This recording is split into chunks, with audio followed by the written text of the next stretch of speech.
안녕하십니까.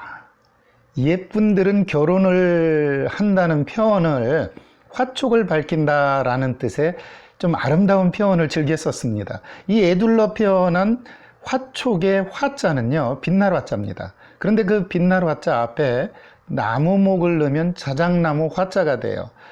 이 자작나무 화자를 왜 오늘 이야기로 꺼내들까요? 그거는 자작나무가 갖고 있는 신비스러움과 낭만성 때문에 그렇습니다.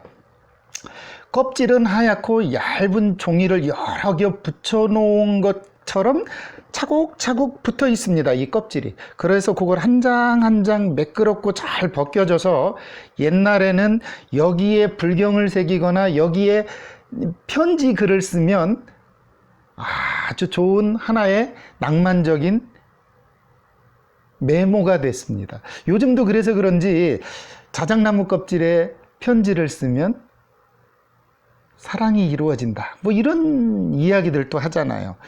이 경주 천마총의 천마도도 자작나무 껍질을 펴서 그린 것이라고도 하고요.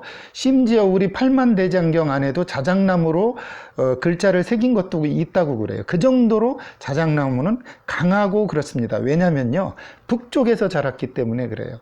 그렇다 보니까 껍질이 이 안에 있는 물기나 아니면은 나무를 보호하기 위해서 기름기가 많습니다. 그러니까 이 껍질을 벗겨서 끝에 유황을 딱 발라가지고요, 부싯돌로 딱 붙이면 지금의 성냥 역할을 하기도 하고 촛불 역할을 하기도 했습니다.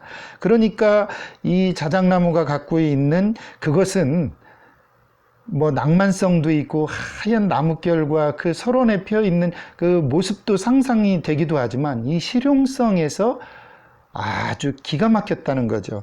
어둠이 깔리는 저녁 새색시를 맞이하는 그 집에 자작나무 불꽃이 자작자작자작 하고 타면서 좀 어둠을 물리치기도 하고 마음과 행복을 불러오는 어떠한 시발점이 됐다는 것. 그래서 우리는 이것을 화촉을 밝힌다라고 할 때 자작나무 화자의 음가가 같은 빛날 화자로 쓰기도 한 겁니다. 여러분들, 우리나라 사람들이 초를 밀랍으로 만들기 전까지는요, 그 이전에 이렇게 나무나 잘 타는, 오래 타는 송진이나 뭐 이런 것들을 이용했잖아요.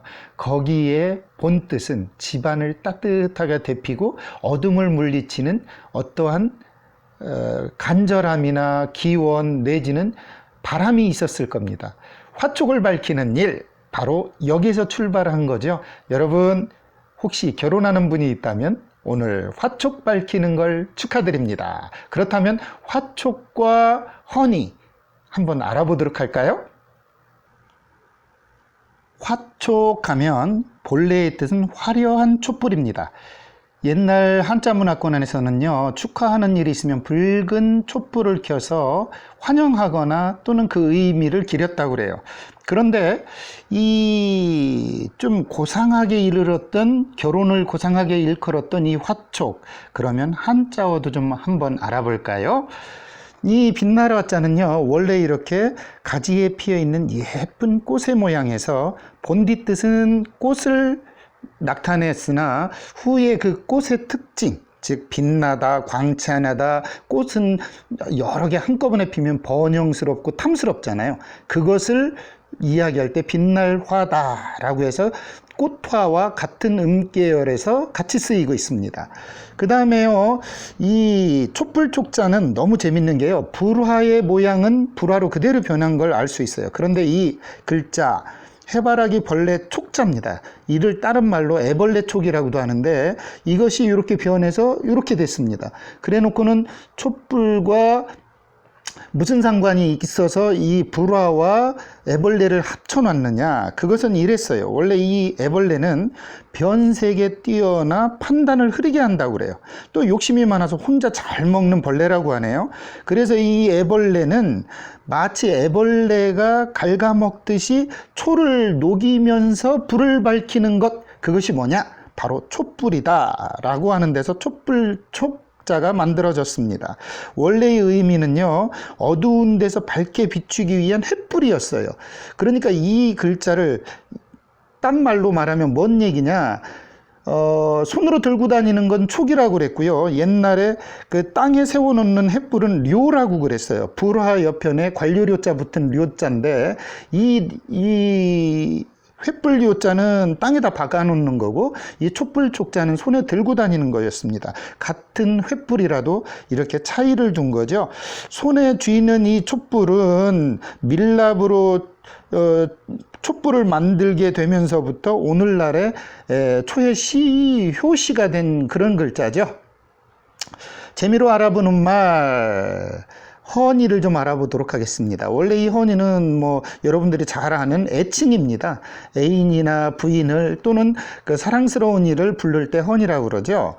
1923년 미국의 데와스라고 하는 고고학자가 이집트의 피라미드를 발굴했을 때 3,300년 전에 벌꿀 항아리를 발견했다고 그래요.